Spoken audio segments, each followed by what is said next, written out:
చాలామంది డబ్బు సంపాదించడానికి లాంగ్ టర్మ్ని అస్సలు ఇష్టపడరు. షార్ట్ టర్మ్లోనే కోటీశ్వర్లను అయిపోవాలి, అలానే డబ్బు ఎక్కువగా సంపాదించాలి అనుకుంటారు. మరి అలా అనుకునే వారికైతే ఇదొక సువర్ణ అవకాశం అనుకోవచ్చు. అక్షరాల 16 కోట్లు. అదృష్టం కాదు, ఇది లెక్క. హెచ్డిఎఫ్సి ఫండ్ సృష్టించిన ఈ భారీ సంపద వెనుక ఉన్న సీక్రెట్ ఏంటో ఈ వీడియోలో చెప్తా. 10,000 సిప్తో 16 కోట్లు. ఈ స్కీమ్తో ఊహించని లాభాలు ఎదుర్కోబోతున్నారు. ప్రస్తుతం సిప్ ద్వారా మ్యూచువల్ ఫండ్స్లో ఇన్వెస్ట్ చేసే వారి సంఖ్య పెరుగుతుంది. తక్కువ మొత్తంలో రిస్క్ లేకుండా లాంగ్ టర్మ్లో లార్జ్ కర్ఫస్ క్రియేట్ చేయడానికి ఆసక్తి చూపుతున్నారు. అయితే ఎక్కువ మందికి ఏ ఫండ్లో ఇన్వెస్ట్ చేయాలో తెలియదు. మీరు ఇదే కన్ఫ్యూజన్లో ఉన్నారా? అయితే మీకోసమే ఈ స్పెషల్ ఫండ్.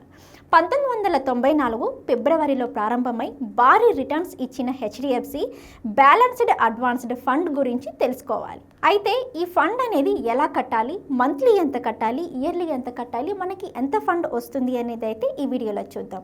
ఇది 10,000 మంత్లీ వచ్చేసి, కానీ 2026 జనవరి 31 నాటికి దాదాపు 15.89 కోట్లు చేసింది. ఫండ్ డేటా ప్రకారం ఇన్వెస్ట్మెంట్పై ఏకంగా 18.40% రిటర్న్స్ జనరేట్ చేసింది. అలాగే లాంగ్ టర్మ్లో వచ్చేసి డిసిఫైన్డ్ ఇన్వెస్ట్మెంట్ ఎలాంటి రిజల్ట్ ఇస్తుందో తెలుసుకుందాం.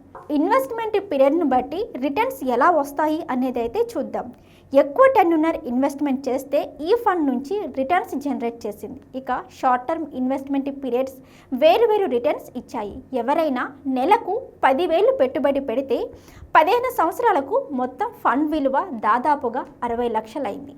ఇక 10 సంవత్సరాలకు మొత్తం విలువ వచ్చేసి 26 లక్షలు కాగా 5 సంవత్సరాలకు 6 లక్షలు పెట్టుబడి అయింది. ఇక హోల్డింగ్ పీరియడ్ మొత్తం ఎక్కువగా ఉంటే ఆటోమేటిక్గా రిటర్న్స్ పెరుగుతాయి.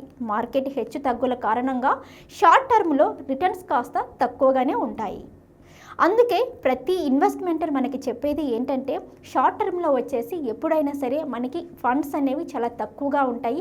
ఎవరైతే ఫండ్స్ ఇన్వెస్ట్మెంట్ చేయాలి అనుకుంటున్నారో మోస్ట్లీ వాళ్ళు లాంగ్ టర్మ్లోనే చూసుకోండి అనేసి అని అంటారు. సో మీరు కూడా తప్పకుండా ఈ హెచ్డిఎఫ్సి ఆపర్చునిటీని అయితే ఉపయోగించుకోండి.